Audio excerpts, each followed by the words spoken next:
కెనడాలో వచ్చేసి real estate ఎంత దారుణంగా ఉందంటే ఒక అతను 2021లో 1.7 మిలియన్కి హౌస్ కొన్నాడంట బ్రాంప్టన్లో.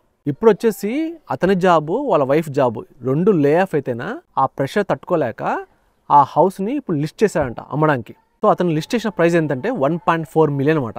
బయర్స్ అనేవాళ్ళు ఎవరు లేరంట. 90 డేస్ నుంచి ఇల్లు ఖాళీగా ఉందంట, ఎవరు కొనేవాళ్ళే లేరంట. 1.4 నుంచి లాస్ట్కు 1.15 మిలియన్కి హౌస్ అమ్ముడిపోయిందంట. ఆల్మోస్ట్ లైక్ ఒక 680K లాస్ అనమాట. ఘోరంగా ఉందన్నమాట. అతని బాధల్లో ఏంటంటే ఓ పక్క నాకు జాబులు పోయి ఇల్లు అమ్ముకొని టెన్షన్లో ఉంటే చుట్టుపక్కల వాళ్ళందరూ వచ్చేసి ఫోన్లు చేసి అతన్ని వార్నింగ్ ఇస్తున్నారంట, కొందరు భయపెడుతున్నారంట. ఏమనంటే నీ వల్ల ఈ ఏరియాలో హౌస్ వాల్యూ పడిపోయింది, సో నువ్వు ఇలా అమ్ముకున్నావు, దీనివల్ల మాకందరికి ప్రాబ్లం అని చెప్పేసి అతనికి స్లీప్లెస్ నైట్స్ అంట, రోజు కాల్స్ వస్తున్నాయంట. ఏం చేయాలని చెప్పేసి అతను ఒక పోస్ట్ పెట్టాడన్నమాట.